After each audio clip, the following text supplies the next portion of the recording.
بنی اسرائیل کا ایک ولی تھا، اس کا واقعہ اللہ کے رسول نے خود بیان فرمایا۔ حضور کو بنی اسرائیل کے واقعات بیان کرنا بہت پسند تھے، بلکہ فرمایا بھی کرتے تھے کہ بنی اسرائیل کے واقعات بیان کیا کرو، اس میں بڑی عبرت ہے اور بہت دلچسپ واقعات بھی۔ کچھ بالکل واہیات لوگوں نے گڑھ لیا، ہم اس کی بات نہیں کرتے، لیکن جو سچے واقعات ہیں۔ تو آقا علیہ السلام نے ایک ولی، حضور جس کو ولی کہیں، اب سوچیں وہ کیسا ولی ہوگا۔ تو آقا نے ایک بنی اسرائیل کے ولی کا واقعہ بیان کیا کہ وہ بہت بڑا ولی تھا، نیک بندہ۔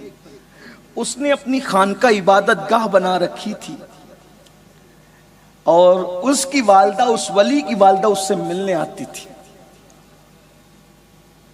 ایک دن وہ نفل عبادت میں مصروف تھے، رات عبادت میں گزارتے تھے۔ ماں کو خیال آیا میں نے اپنے بیٹے سے ملنا ہے، اپنے بیٹے سے ملاقات کرنا ہے۔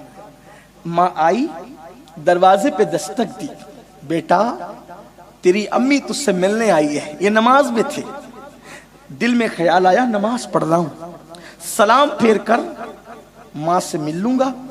جیسے ہی سلام پھیرا شیطان نے بھلا دیا، پھر نفل شروع کر دی۔ اب دستک ہوئی، بیٹا امی تیری آئی ہے، ملتا نہیں، تیری ماں تجھ سے ملنا چاہتی ہے۔ سوچا ارے میں تو بھول گیا، اب سلام پھیروں گا تو ماں سے مل لوں۔ ماں نے کہا مجھ سے نہیں ملنا چاہتا، جا کسی بدذات کا تو منہ دیکھے۔ وہ ماں تو چلی گئی بول کر، ماں چلی گئی۔ ادھر ماں گئی، یہ گھبرا گئے، ان کے وجود پہ کپ کپی طاری ہو گئی۔ سوچا کہ امی پتہ نہیں کب آ جاتی ہے۔ انہوں نے دروازہ کھول دیا، دروازہ کھول دیا۔ ایک عورت آئی، آنے کے بعد اس نے دیکھا یہ عبادت میں، اس نے شور کیا بچاؤ بچاؤ، جو بھی شور رہا ہو۔ لوگ آئے دوڑتے بھاگتے، کہا کیا ہوا؟ کہا یہ جو ہے نا، یہ جو مکر کرتا ہے، یہ شخص ولی بنا ہوا ہے، مکار ہے، اس کا پچھا میرے پیٹ میں ہے، اور ماں باپ کی دعا اور بد دعا بہت کرنٹ میں قبول ہوتی ہے، اس کے اندر بڑا کرنٹ، بہت جلدی اس کا اثر، بہت جلدی۔ اللہ اکبر۔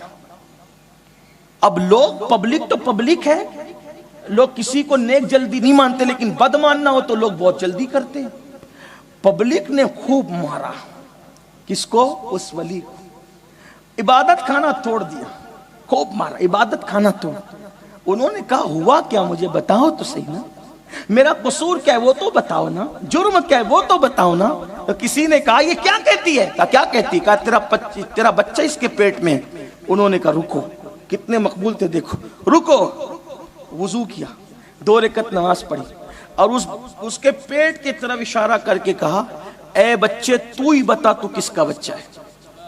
اے بچے، یہ بات اللہ کے رسول بیان فرما رہے، اے بچے تو ہی بتا تو کس کا بچہ ہے۔ اس کے پیٹ سے آواز آئی یہ تو بے قصور ہے اللہ والا، میں تو کسی فلاں چرواہے کا بچہ، اس کے ساتھ مکالہ کیا گیا تھا جس سے میں پیٹ میں آیا ہوں۔ تو لوگ یہ کرامت دیکھ کر کے اب جھکے، آپ کا ہم عبادت خانہ سونے کا بنا دیں گے۔ آپ نے فرمایا جاؤ، مجھے اپنے کیے کی سزا مل گئی۔ لوگوں نے کہا کیا کیے کی سزا ملی؟ کیا کیے کی سزا ملی؟ آپ نے کیا کیا؟ آپ تو بڑے نیک ہیں۔ تو کہا میری ماں مجھ سے ملنے آئی تھی، میں اپنی ماں سے نہیں ملا، تو میری ماں نے میرے لیے بد دعا کی تھی کہ تو ماں کو سے ملنا نہیں چاہتا، ماں کا منہ دیکھنا نہیں چاہتا، خدا کسی بدذات کا منہ تجھے دکھا دے۔ ماں کے منہ سے جملے نکلے اور اس کی سزا میں نے بھگت لی۔ اس لیے اگر سکون کی نیند چاہتے ہو تو ظلم مت، کسی پہ ظلم مت کرو، ہاں کسی کا دل مت دکھاؤ، کسی کو تکلیف مت پہنچاؤ۔